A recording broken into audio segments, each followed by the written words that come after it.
სიახლე ვინ აღწევს, სიღარიბე ყველაზე მეტად გჭრის თვალს. სვანურ სიმდიდრედ რატომღაც მარტო მთები და კლდეები ითვლება. თუმცა აქ ისეც ხდება, რომ დღეში კილონახევარი ოქრო ციდან არა, მაგრამ წყლიდან ან მიწიდან შეიძლება ხელში ჩაგივარდეს. ენგურის პირზე შეფენილი სოფელი იელი მესტიდან არც ისე შორს არის. აქ რამდენიმე კომლიღა ცხოვრობს. ძირითადი შემოსავალი საქონელი კარტოფილი და არც მეტი და არც ნაკლები ოქროა. თუმცა მდიდრად აქ მაინც არავინ ითვლება. არც ყველაზე ხნიერი ოქროს მაძიებელი ჰუსეინი და არც მამე და რომელმაც ერთხელ ზუგდიდის ბაზარში კარტოფილთან ერთად კვერცხის ოდენა ოქროს გადაცვლად სცადა. მაშინ ოქროს გაყიდვას კანონი კრძალავდა. მაგრამ ოქროს საწმისის ქვეყანაში რუსეთმა თავისი კვალი სვანეთშიც დატოვა. აქ ძველი, მაგრამ არა წინაპრების, არამედ რუსების დანატოვარი იარაღით ოქროს მოძიებას მაინც ახერხებდნენ. წირი მოსავალი აღებულია. საქონლის ჩამოყვანის და დაბინავების შემდეგ სვანები ნიჩბები და სათრით ენგურზე ეშვებიან.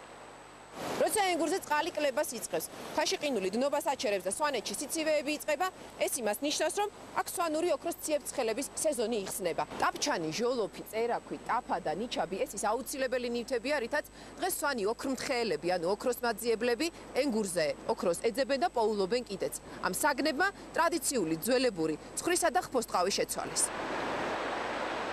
ოქრო ენგურში პატარა შენაკადს, ცეერს ჩამოაქვს და ილექება. ოქროს მაძიებლებმა იციან სავარაუდოდ სად შეიძლება იყოს ოქრო და მდინარის კალაპოტის გადაკეტვას იწყებენ.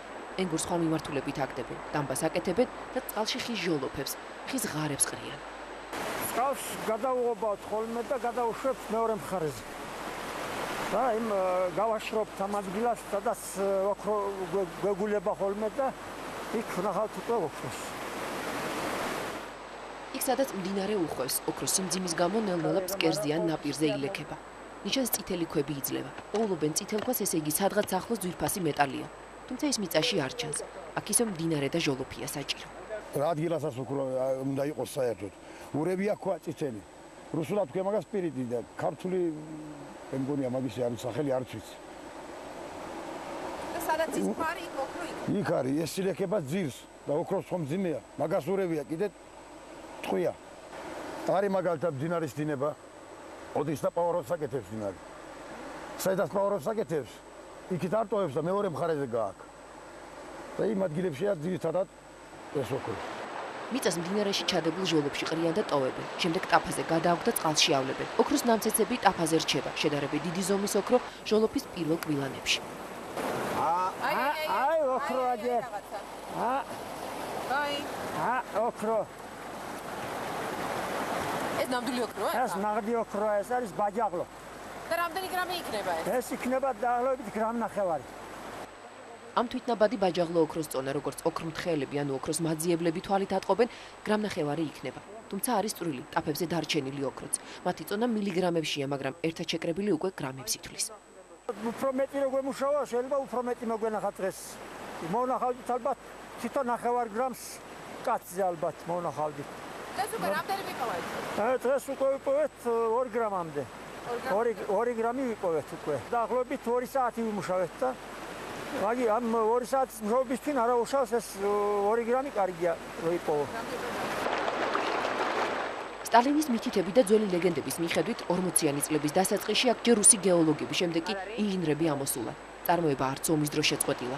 სვანები, რომლებიც ოქროს ეძიებდნენ, ომშიც არ მიყავდათ. ნაპოვნი ოქრო თურქსენებში, ჩაბმარებულ პუნქტებში ნატურალურ პროდუქციას საყოფაცხოვრებო ნივთებზე იცვლებოდა.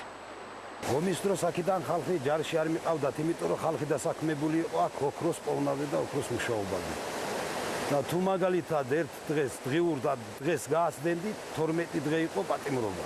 ჩვენ სოფლიდან მაგალითად თვეში ბარდებოდა 16 კილოგრამი ოქრო. ლასილის ხეობიდან.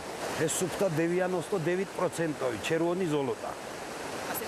ასეთია რუსები ციგნები ეძახიან ამაცას. თვეში 16 კილოგრამი ძვირფასი მეტალი ეს ყველაზე მცირე იყო, რასაც მარტო ერთი სოფელი აბარებდა. შემდეგ ოქროს მოპოვება აიკრძალა. დღეს კი აქ უკვე ბრიგადად შეკრული სვანები მუშაობენ. თითო ბრიგადა ხშირად კილოზე მეტ ოქროს პოულობს. შემდეგ ყიდის ან ცვლის. აქ შეხვდები იშვიათად პესოგ ოქროს. თუ არის თვითნაბადი ოქროები. არის გრამიანები და გრამსდევით.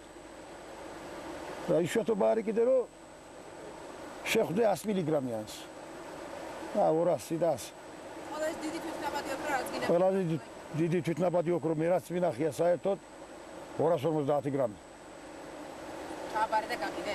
არა, არ ჩამიბარებ. ეს იყო მთლიანი ბრიგადის. დაახლოებით ვიპოვეთ კილო 200 ვიპოვეთ, მაგრამ ეს პესოკით და ერთი იყო ერთიანი 15 გრამიანი. და ის მე ვნახე და პირადად მე მომაყუთნეს ეს თქვენი იყოსო და მე მაჩვიქეს ის ოქრო. წავედი ზუგდიდში დასაყიდად მაგისი და მაგრამ მან და მაინც ის დავწოვე სახში და დავიტოვე იმისთვის ბეკდებისთვის და იმისთვის და მარტო ის შემცადა დანდარშეთ ჩამომართვეს. გაყიდვის დროს. ზოგჯერ ისიც ყოფილა რომ დღეში 50 გრამიანი უპოვნია. და ყველაზე დიდი რამდენი გიპოვია ბევრი? მე ერთი ნატეხი ვიპოვე 15 გრამი იყო. ო, შენობაში ლაფათქით პროსტა ავიღე და იმას ამოყო. გავუკეთე ის. ის რა ვიცი ჩავაბარე დედაშენს და რა უყო არც კი. თუმცა ოქროს მოპოვება თევზაობას გავს. ბადა შეიძლება ერთბაშად დიდი თევზი მოყვეს, ან სულაც ხელცარიელი დაბრუნდე. ენგურიდან დაბრუნების შემდეგ მეორე ეტაპი იწყება. ოქრომთხელი ან ოქროს მაძიებელი ვერცხლისწყლით წვრილ ოქროს ერთად კრებს. შემდეგ საცერში ან უფრო ხშირად ნაჭერში გაატარებს. მატერიაზე დარჩენილ მასას ცეცხლზე გამოწვავს და სვანური 999%-იანი თვითნაბადი ბაჯაღლო მზად არის. აი ხა ეს რა პრობა აქვს ესე რო თქვა ამ ოქროს? ეს არის ზუსტად 3 ცხრიანი. ყველაზე მაღალი ხარისხი. 96%-იანი. ყველაზე მაღალი დიახ, ხარისხი. ყველაზე მაღალი ხარისხი. ბაჯაღლო. ბაჯაღლო.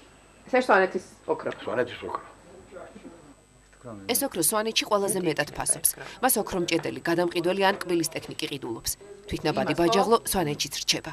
პატივისცემის ნიშნად სვანი თავის რჩეულს სწორედ ენგურზე მოპოვებული ოქროთი ნაკეთ საქორწინო ბეჭედს ჩუქნის.